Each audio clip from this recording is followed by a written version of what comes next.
WrestleMania next weekend, just 8 days away, and it's time to hear from you guys. What do you think? What do you have to say? We'll get through as many emails as we can tonight. I don't know if we will get through them all. Sometimes I say that, and we do, but I do have quite the full mailbag here in front of me. See how many I can pull out, so to speak, and respond to you and give you guys some time to get your thoughts and concerns and complaints, whatever it may be, on the show tonight, as it is Friday, April 10th, 2026, and we are going to dive into WrestleMania 42. This whole show is WrestleMania 42, as you would imagine, with WrestleMania, the biggest show of the year, next week. While that is the case, I want to invite you to Patreon and get yourself an ad-free experience throughout the entire week of WrestleMania and beyond. Right now, you can check us out at patreon.com/WWE podcast and go ad-free anytime.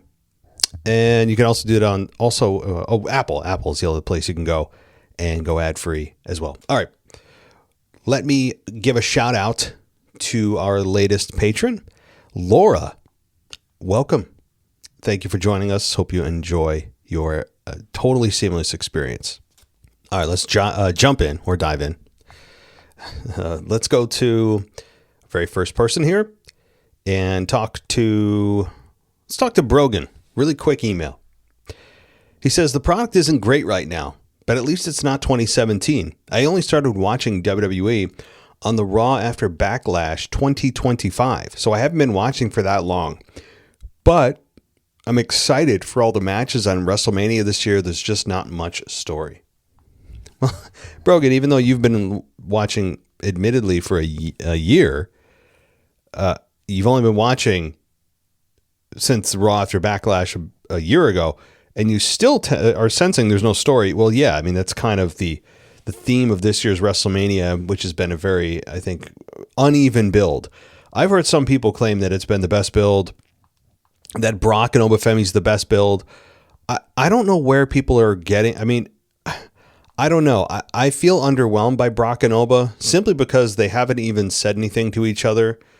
And yes, simplicity can sometimes be your friend, and it is in this case. But the fact that they're just two big guys, yes, Brock eliminated him from the Rumble, but that's not even brought up as part of the story. There's no story here at all, essentially. They're not even touching on Randy Orton and Cody Rhodes' history, which is the whole reason that you would think that they would put these two together at WrestleMania, is to dive into their incredible catalog of history that you can pull out at any time, and they have it. Instead, they're doing weird sideshows of bringing in Stephanie McMahon and then doing a Pat McAfee debacle last week, and we'll see what he did tonight. As I speak, there is something going on that I really am not privy to, but there's something quote unquote massive happening on SmackDown. We'll see if that actually rings true or not. But my point is that they're doing all these sideshows when it's totally unnecessary. Totally unnecessary. I really think this WrestleMania build has been, including Brock and Obafemi, that people are just gaga over. Like, this is the best build by far. It's hands down. What are you talking about? Like, the build is okay. I mean, what? There hasn't really been a build for Brock and Oba outside of just, and again, I don't mean to simplify it. And I actually am a man of simplicity. I can appreciate it. I don't need things being overcomplicated, overbooked, and sideways like Randy Orton and Cody is. But it's essentially me, big, strong man. You, big, strong man. We fight. That's the essence of Brock and Oba, which is okay, but I like a little bit of story. I agree. All right. Let's go to the next person. And this is Andrew from Flint. And he says, I must admit, I'm actually impressed with WWE at the moment. They did the impossible. They actually made me not care about Rhodes versus Ortiz. I would think you mean Orton. But okay. First off, the McAfee reveal will go down in history as one of the worst reveals of all time. Well, don't forget there was also Danhausen at the Survivor Series. That was horrible. I mean, that was a disaster. Yes, Danhausen since then has been a very entertaining backstage character, no doubt. But at the time, and it's in that reveal moment, it was horrible. And then Austin Theory. WWE's had some horrific reveals this year. I don't know who's coming up with these ideas of building up something of a box, a masked man, a whodunit, and the reveals have been just pathetic. So the Pat McAfee is par for the course this year. Between Danhausen and Austin Theory, now Pat McAfee, none of those names really resonate with any wrestling fans in terms of excitement. So what? Okay, continuing. The feud already had everything it needed as one of the main events of WrestleMania. 2 decades of history, safe to say, unless Rhodes and Orton bring about the biggest miracle we've ever seen to make this right, this feud is basically ruined because we'll always remember it for this stupid moment. It's time to admit this is more than just a down period in WWE. TKO is ruining this sport we all love. Rhodes in that second promo was just saying what we were all feeling. Yeah, Rhodes, I mean, I think that all came from the heart. And it's funny, though, that Pat McAfee's also trying to be the voice for a fan base that is really targeted bullseye at my demographic. My demographic that is male. I was in my late teens during the Attitude Era, so I was prime candidate for growing up in the Attitude Era and having it be a big part of, it was a big part of my life, to be honest, and it shaped the culture at the time and what really was a reflection of the culture as well. And now I'm still a fan. I'm 41 years old and I'm still a fan, which is kind of crazy. And yeah, he's trying to speak for the fan that's like me, that is frustrated with the product because it's not what it used to be. That's the whole thing. And I don't know if TKO certainly has no respect for the business. They're just simply about making money, and really at any cost, they'll do it. They just will do anything. I mean, look at the canvas that's covered in advertisements that we all suddenly don't care about anymore. The ring apron's covered in advertisements. Every 5 seconds, there's an advertisement just in commercial placement. There's the TKO or the 2K26 video game with the ringside pass that is just made to continue to drain money from gamers. The whole ticket price debacle that happens this year. Mark Shapiro, the president of the company, saying that Vince priced for families. We're not pricing for families. I mean, outright saying the quiet part out loud. I mean, they just have no shame and they don't care about the product itself. Look at Unreal, the series that just totally pulls back the curtain, makes you really just kind of decompose or deconstruct the business in a way that you think you want to see, and then you see it, and then you watch the product, and you're like, wait, why am I watching this? They think it's all for the better, and it's really not. I mean, I'm not sure if they really even care or understand what they're doing. And now they have themselves meddling in the main event of WrestleMania again, with Ari Emanuel most likely being involved in the Pat McAfee thing. We can only hammer Triple H so hard, and I've been really critical of him. But to be fair to Triple H, we don't know how much he is actually responsible for and that actually gets his final say and what doesn't. We don't know that. Now, we can deduce that some of these off-the-wall suggestions like Pat McAfee are not coming from Triple H. That doesn't seem very Triple H-esque. And it does feel very Ari Emanuel. And from the reports we're hearing, and likely you have as well, that does seem to be the case.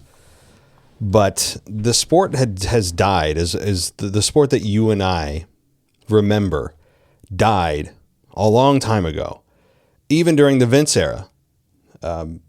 It really did. It kind of cannibalized itself by just the way that the promos were insanely scripted even during the Vince McMahon era, the chaos backstage, the writing, when I say chaos backstage, I'm talking about the rewriting and tearing up of scripts and things that would make no sense that would happen, dead end stories. That happened. I mean, that's not just a TKO specific problem. So the business has evolved, and we all think of evolution as a positive inherently, and it's not. Things can evolve for the worse. It just depends on what your preference is, and I don't think wrestling has evolved for the better. And if you think that it has, if anybody in the sound of my voice is like, oh, it's so much better now, this is great, it's athletic, the other stuff in the Attitude Era was stupid and goofy, or any other era, I would just point to the numbers that kind of make my case for me, which is the ratings. The ratings. Every show was blockbuster, it seemed like, in terms of ratings. I mean, we were doing 5.6, 5.9. The ratings today, 1.8 is a smash hit, right? 1.9, my God. Yeah, the ratings were 3.5 times what they are now in the Attitude Era. And that was just a regular Monday night. No, putting aside the fact that every house show, which WWE doesn't really do anymore unless it's in big markets, every house show was sold out. The signs that fans would bring to the crowd and bring to the arenas were much more plentiful and creative. Now you have most people sitting there on their phones when they're bored, which I think adds to the lack of energy in the building for most crowds. And on top of the fact that just they don't have big stars anymore, or they don't know. I shouldn't say they don't know how. Building a new star isn't difficult in concept to do. The execution is not always easy. But I think that the attention span of people just generally in our society is at an all-time low. You have, the sum of human knowledge in our pockets walking around. You can just access anything you want at any time. If you're bored at any given moment, you shouldn't deal with boredom. Your brain doesn't want to be bored, so it just goes, well, this match is boring. Let me doom scroll on TikTok or whatever. So there's part of that going on. And everything was sold out though. Everyone's full attention was on the product in the ring. And especially tickets to Raw, SmackDown, PLEs or pay-per-views back then, forget it. Everything was just booked. You couldn't sell your soul for a ticket for certain events. So I'm going off track as I do, but yeah, Andrew, TKO is just the finishing move, pun intended, on the product that we used to know. And they have no shame about it. Thanks. Okay. Let's roll to, let's see. Let's go to, I'm trying to go to not a long message yet. I'll get to those. Oh, Brogan. Okay. Let's finish up here with your, Brogan from 2 emails ago. So far in the future, Reigns will beat Punk at WrestleMania. Yeah, that's not far in the future. I mean, I think there's a very good chance Roman Reigns wins. Likely The Rock getting involved. But then again, we should never count Dwayne into anything. Vince McMahon could be there. Lots of weird stuff. Seth will lose to Braun Breaker at Backlash. Sure. Yeah, that seems totally reasonable. And if Braun Breaker is able to come back in time, of course, is the case. And I hope he does. And yes. Let's see. Oh, Reigns will beat Seth at SummerSlam. Interesting. Who's the heel and babyface in that one, though? Yeah, there's rumors that Reigns is going to go back to a heel. And if that's the case, Seth, I think, is just a better heel anyway. But yeah, sure. I would like a proper program with Reigns and Seth. Every time you try to get these two together, there's always someone or something that muddies the waters. Just look at last year. And admittedly, last year's night one main event with Punk, Seth, and Roman was incredible. But I just am kind of shocked that we haven't got Reigns and Seth one-on-one, given their history. Braun will win Chamber or Rumble and beat Roman at 43. Yeah, sure, that's reasonable. Oba and Braun will main event SummerSlam next year together, and the star building process will be done, and Penta can challenge whoever wins that at a B-level PLE. I'm with you up until Penta. I don't see Penta really kind of climbing out of this mid-card intercontinental title kind of place that he's in. I don't think that he's got the promo ability to do that. And his body type, yes, you have Rey Mysterio, but he's an exception. I don't think, unless there's some kind of groundswell support starting for Penta, that you'll get him in that position where he could challenge Oba or Braun. Although you did say it's at a B-level PLE. So, maybe it's some kind of throwaway, maybe a Saturday night main event. How about a C-level PLE? That's a C-level PLE for me. All right. Let's go to...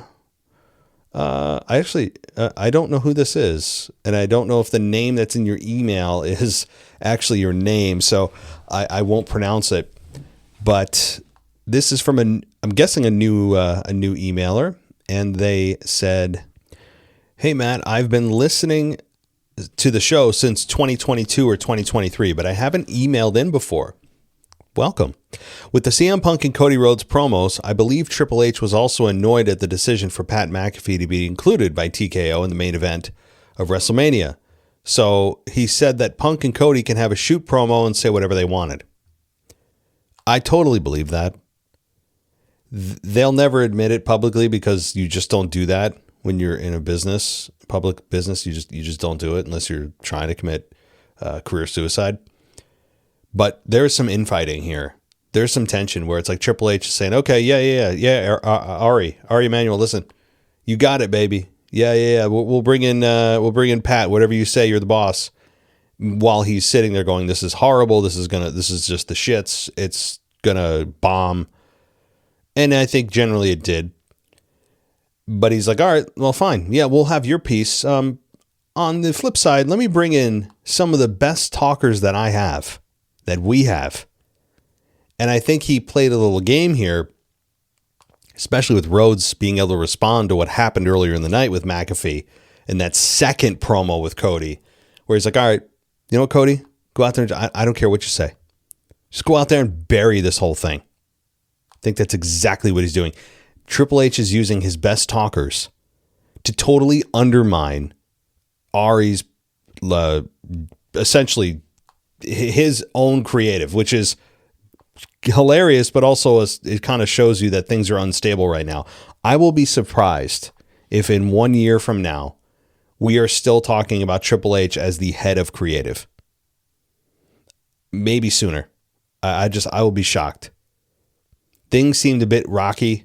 And maybe that's the whole point. Maybe we're being worked upon a work where, we heard Punk and Cody went off script and oh my God. And maybe that's what they want you to think. You ever think of that? I mean, that's the kind of inception that we all have to deal with. Is it a dream within a dream on top of a dream that's wrapped in this big dream?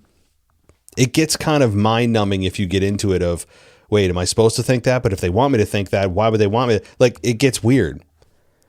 But if I'm trying to simplify it and I use Occam's razors, and just say, hey, what's the simplest, most logical solution? It's probably my first and yours as well. It's just that there's some infighting going on. All right. So continuing with your email. However, I do have to disagree with you when you said that Pat said nothing wrong in his promo, because he said that every week we see 5'5" guys that have 45-minute Iron Man matches, but we are lucky to even see 5 matches on an episode of Raw, and at times even PLEs. I also think that LA Knight will have a big year because WWE likes to reward wrestlers for working with celebrities, like how Damian won Money in the Bank and the World Heavyweight Championship after his match with Bad Bunny. I'm a huge fan of the show from England. Well, thank you. Okay, you're from England. We'll just call you S, because that's what your email starts with. S from England. Thank you. I got more people in England that listen to me than I think I know. So yeah, I mean, I was saying that generally what Pat said was true through the lens of fans that are my age that watch the Attitude Era. He was specifically talking to my demo and trying to be the guy that's still bitter, the kind of like the bitter middle-aged man that says, wrestling isn't like it used to be. It sucks. That's essentially the message. And he did over-exaggerate a bit.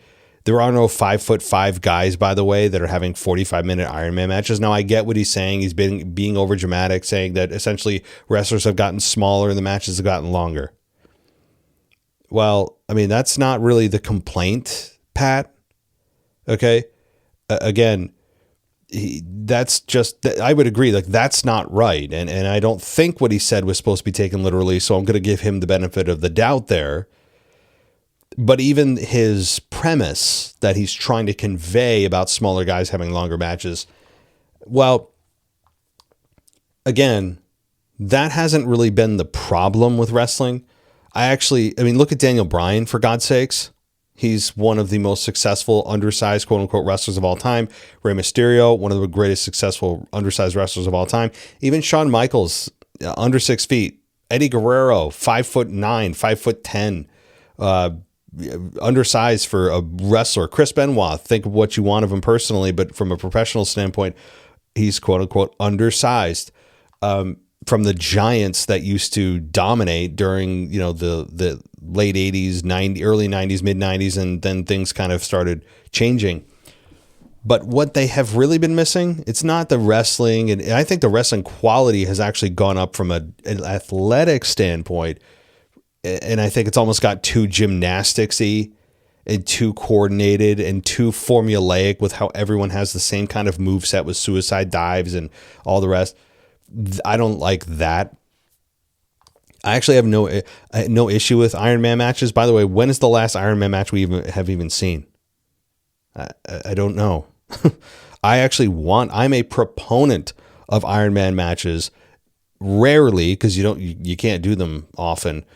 But I want an Iron Man match. Bring back the hour Iron Man match. It's been a long time. What, like 20 years, 15, 20 years in WWE?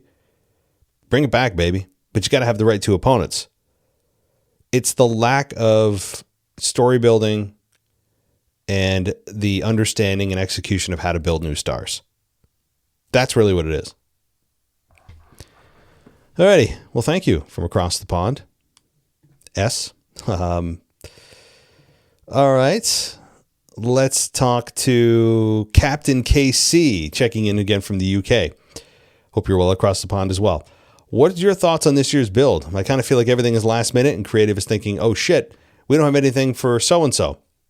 LNA, despite his disagreements with the top rope, seems wasted in the match they've put him in, and an excuse to reach out to socials. Jey Uso, what a fall from grace this is, and Seth versus Gunther is a bit of an insult to each participant, in my opinion. Well, there's also Tiffany Stratton.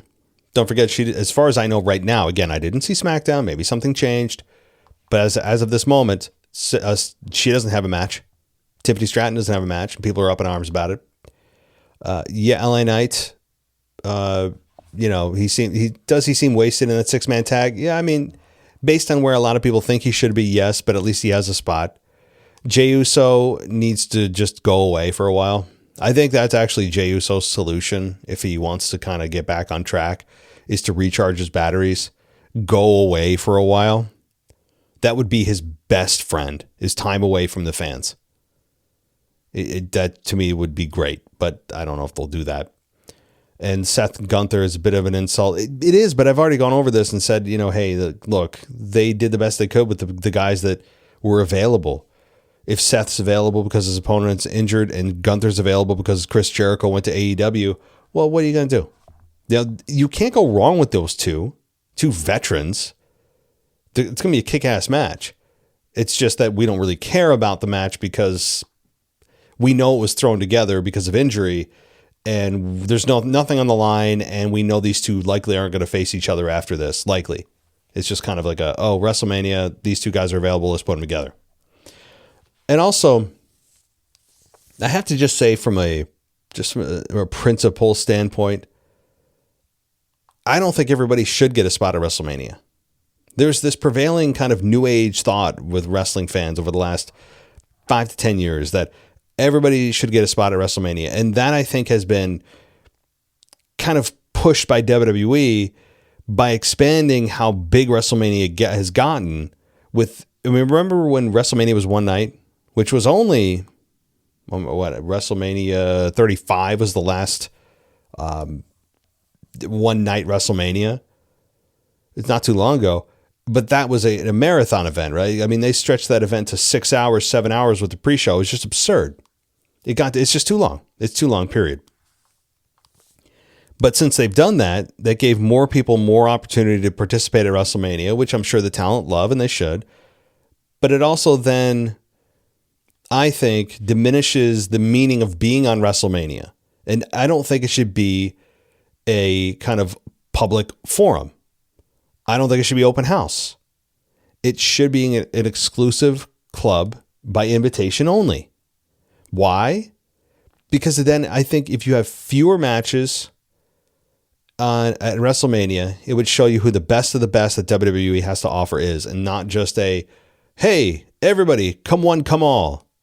This is our biggest show of the year. Everybody, it's supposed to be the most exclusive. It's the Super Bowl of wrestling, which of course makes no sense. Super Bowls only include the best of the best two teams, whatever. But so that analogy of being the Super Bowl of wrestling is just doesn't make sense. But they have now expanded it into just everyone, come one, come all. And we as fans have gone to, wait, so-and-so doesn't have a match at WrestleMania? When that's not the purpose of WrestleMania. That's not what it was originally created for. Pay-per-views as a whole, you should earn your spot, not just everybody gets a participation trophy kind of method. So, okay, one thing I do like before a PLE is to watch previous ones to get me hyped up. And looking back at the last few Manias, the build to this one seems particularly disappointing and flat. Okay, I'll get to your predictions in a second. Yeah, it does. But you know what that also sets the bar for? It sets the bar low so that we can easily come out of the PLE going, wow, that was really good. Because you see WWE has skewed our expectations low so that when we come out of WrestleMania, we're going to go, you know what? Wow, like that was much better than I thought. So you have kind of this warped sense that it was a good show, and instead of going in with a kind of a clean slate or a build that should have been a proper build where you're just like, wow, I can't wait for this and this and this. Then that also lends itself to being, wow, I'm kind of disappointed. The expectation and the build was much better than the actual match itself, which happens. But do you see how sometimes a bad build or an underwhelming build can actually be beneficial for the organization? So I don't think they do that on purpose, but it's a side effect I'm sure they're willing to accept. Okay, so your predictions quickly. Randy beats Cody. Liv beats Stephanie. Gunther beats Seth. AJ Lee beats Becky. Nia and Lash Legend win. Jacob Fatu beats Drew. And the Vision win the 6-man tag. Okay, so that's your first batch. One thing I want to say about Drew and Jacob. Drew went from being champion just 6 weeks ago, headlining night one, potentially, of WrestleMania, to being on the free 1-hour WrestleMania trial for ESPN. That's where Drew is now slotted. Now he's slotted for the free hour that WWE and ESPN are giving away for WrestleMania. Now, if you're a glass half full guy, you would be like, hey, well, that's fine. You know what? There's more eyeballs on me.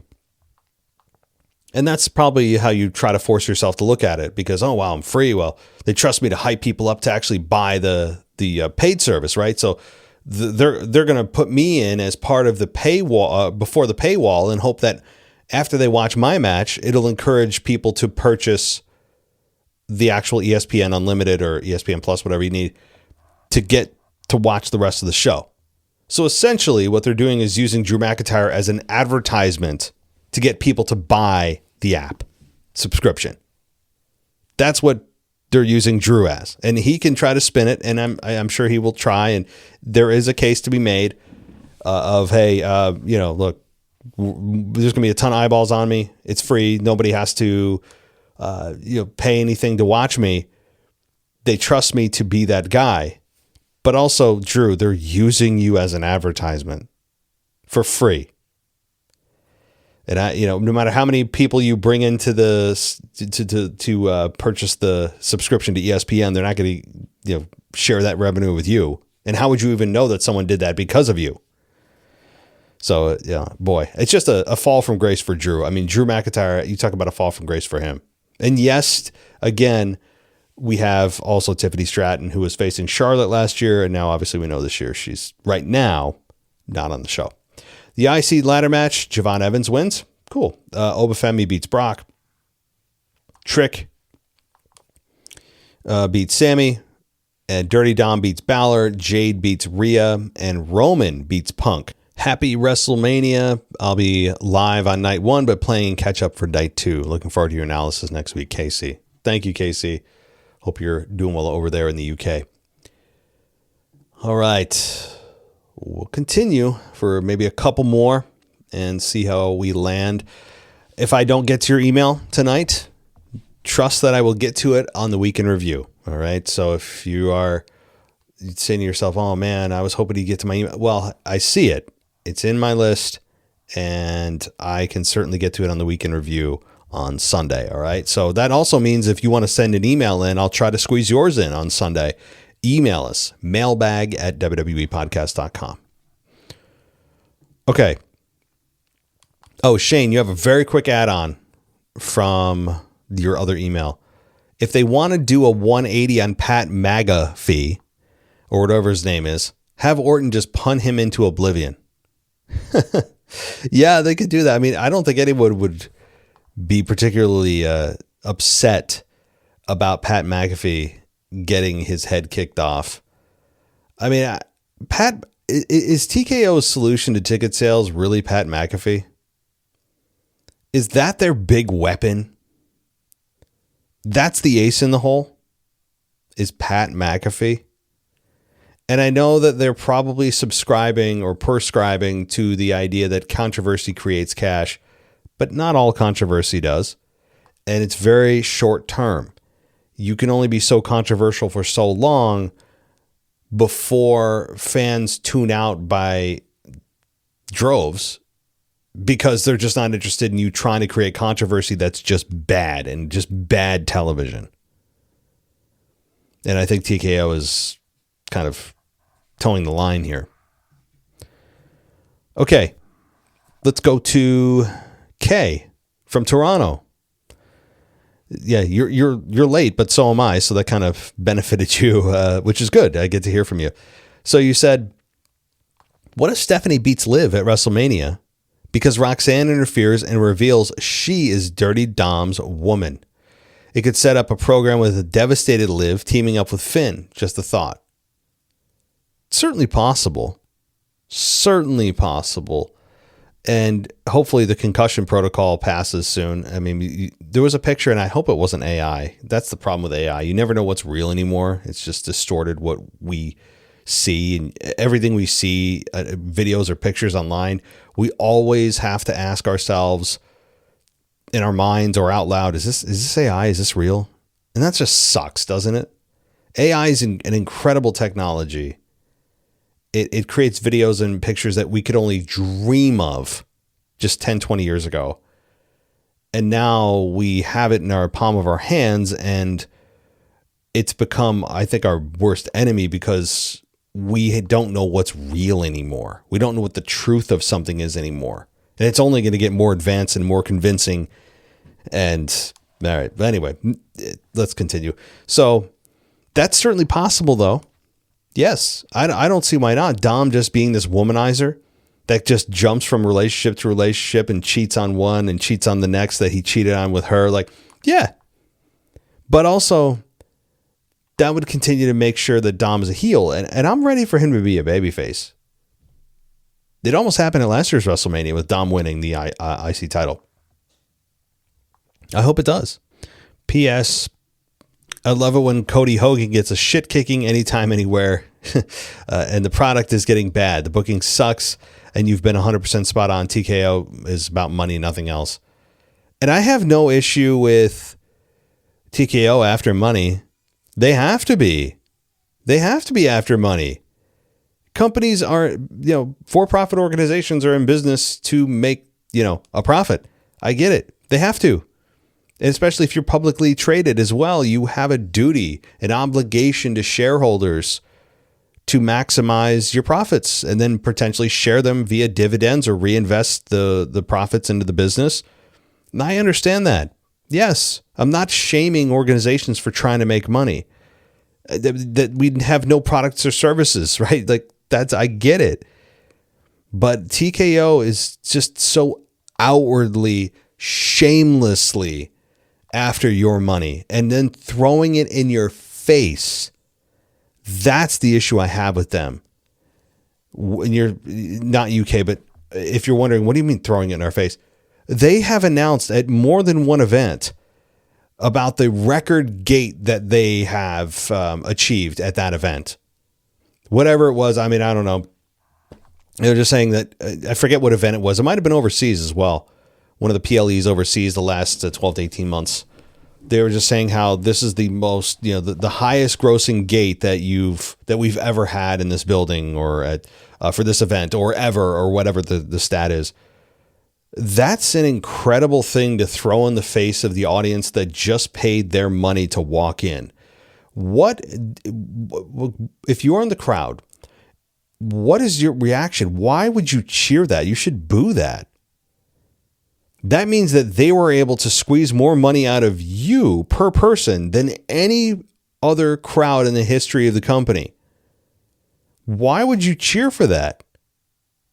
And so the fans are just like, yay, I'm a part of that. Now, attendance records, have no problem with. You're like, hey, you know what? I'm a part of that 68,000. I'm one of those people. That's cool. I get it. But to say that your highest grossing gate, that's throwing your profits in the face, or your revenue in the face of the paying customer and having them like it. So that's the issue I have with TKO. Mark Shapiro's comments, obviously, that I've referenced many times in this show, is just ridiculous. All the other things that they've done throughout the show and throughout the advertisements and everything else that they have done. You cannot watch WWE, a moment of WWE, without there being some kind of sponsor in your face, because they're all over the mat. They're all over everything. And they're trying to make money, but there comes a point of kind of diminishing returns. Like you gotta at some point kind of read the room. You can't continue down this path forever. You will eventually hit a brick wall, and I think they're finally meeting some resistance. The only other way is for us to stop buying their shit. Stop buying merch. You want the t-shirt prices to come down, and they should. They're like $35, $45 for a goddamn t-shirt. No, that's no. I know there's inflation and all the rest, but that's ridiculous. So stop buying tickets to the events. Stop buying their merch. You want to be able to watch it for free and still be able, participate in wrestling? YouTube, free. So I know that a lot of people probably won't do this, but that's the only way to really send the message beyond just kind of bitching and complaining online. If TKO's, they're all after our money, and TKO is going to say, yeah, I know. And you guys are still giving it to us, and we're laughing all the way to the bank. The only way to really get their attention beyond crying and complaining on social media is to just stop giving them your money. All right. My goodness. All right. So let's go to Shane in our last email, and then anyone else. I know I might even have a voicemail or two. I will save that for Sunday. So let's go to Shane in our final email. He says, "Hey Matt, I've emailed before. I had to email in regards to Orton turning heel. Thank God. What I think is awesome is that he is at a legend status. I think he could RKO a kid with cancer and get you. That's funny. I'm just this sounds horrible, but this is probably as close to true as I think we'd like to admit, without actually having it be true. Maybe Randy Orton is at the point in his career where he could RKO a Make-A-Wish kid in the ring, and people would cheer it. I'm not even shitting you. So if you think that, and I'm like partially right, you're like, wait a minute, no way. But you're thinking of it, wait a minute, if it happened in the moment, people will be like, no way. It's so shocking and ridiculous that it's something that I think the people would cheer. So if he could do that and get away with it and get cheered, which yes, it hasn't happened, but in theory, I think he would. There's not really much you can do with Cody Rhodes to get sympathy if a Make-A-Wish kid can't. Oh God, how do I get on this? I've been an Orton fan since 2004 when I was 11 years old. It's great to see him still going strong. Now here's a question that he is finally getting some recognition. How will he be remembered when he hangs up the boots? I think he touched base on this back in 2022, but it's different now. With many legends retired and his return in 2023, I'm not saying he was the biggest draw, for example, like Stone Cold, or the best technician like Bret Hart, or in-ring worker such as Shawn or AJ, or the best talker like Cena. But here's my argument. Try and get all of those traits, put them together, and who has the best work or best overall stat for all of them. Not saying Orton is a 10, but in all, I genuinely think he is probably the most well-rounded. It's good because it seems people are starting to see it. When he hangs them up, the amount of records he will hold will be pretty insane. I think in terms of longevity, he is only really behind Undertaker for now. But like you've mentioned, Undertaker was wrestling like a shell of his former self in his later years. Orton just seems to get better with age. The guy's the GOAT proved me wrong. P.S. I thought what would get him booed, bringing up CM Punk's dead dog. Maybe they need to dig up his corpse so Orton can punt it. Yeah, Shane. Well, thanks, Shane. And it's funny, McIntyre, I went on a rant about that, about how he drew the line at a dead dog. But, anybody a human being that's died, they're totally fair game. McIntyre did cut a promo about Larry. He called him a stupid looking dog in a promo earlier in the year, by the way. Go look it up. So,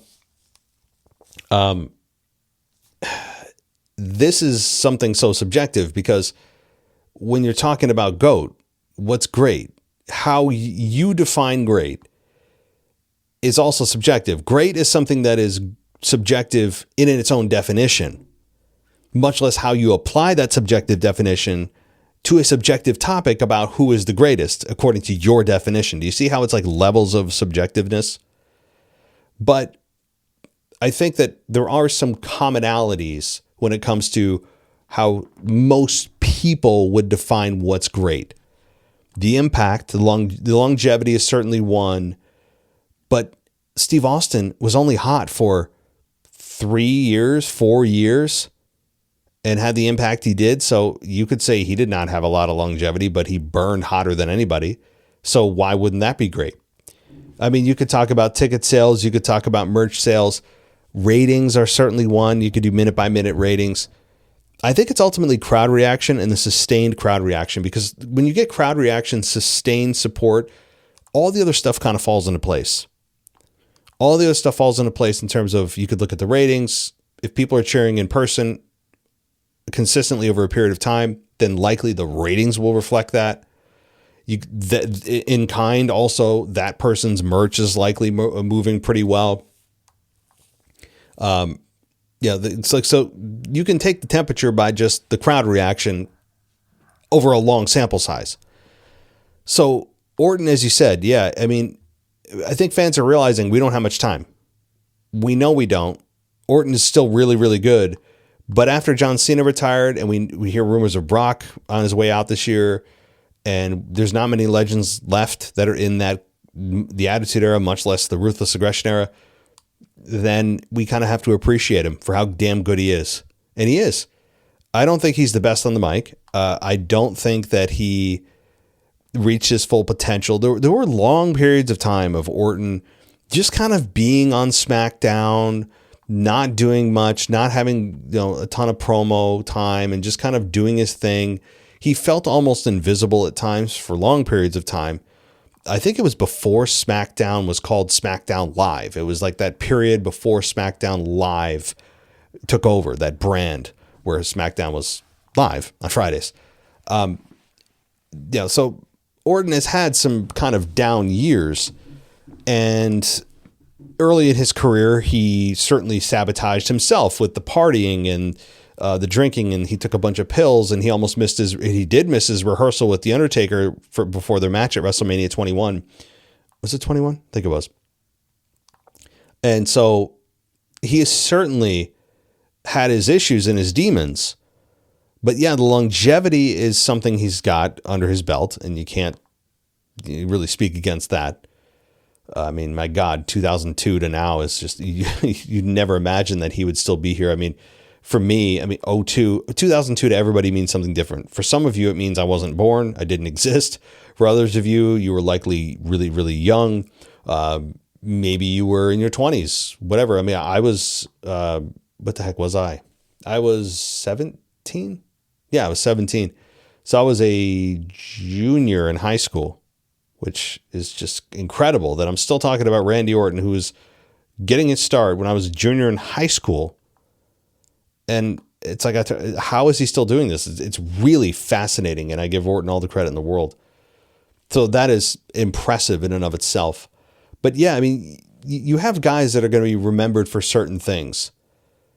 The technician of Bret Hart, Steve Austin being just his stunners and his beer and his intensity. A Shawn Michaels for his work rate, and just, I think Shawn Michaels, and I hate to be kind of on the bandwagon, but I would concur with this. Shawn Michaels may be the best in-ring wrestler I've ever seen in my life.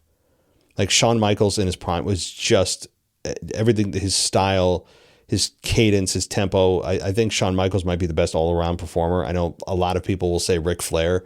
I say Shawn Michaels. Stone Cold is still my favorite of all time, but I think Shawn Michaels is the best all-around, just pure professional wrestler. I think he is head and shoulders above anybody else. The way he would sell for his opponents was incredible. His promos were almost always just really good to great. His finish was awesome up until it became just a transition move a number of years ago. So, boy, that's so subjective, though. Like, what you deem great and what you use to determine what's great is not the same as what the next person would determine to be great and how they would define it. But that's why it's fun. These kinds of conversations and arguments, or not an argument because I'm the only one talking, but these, I guess, these discussions, these interactions with other people and other wrestling fans, and make it fun. Because you never know what one person thinks is great. The other person is like, I don't really care about that, though.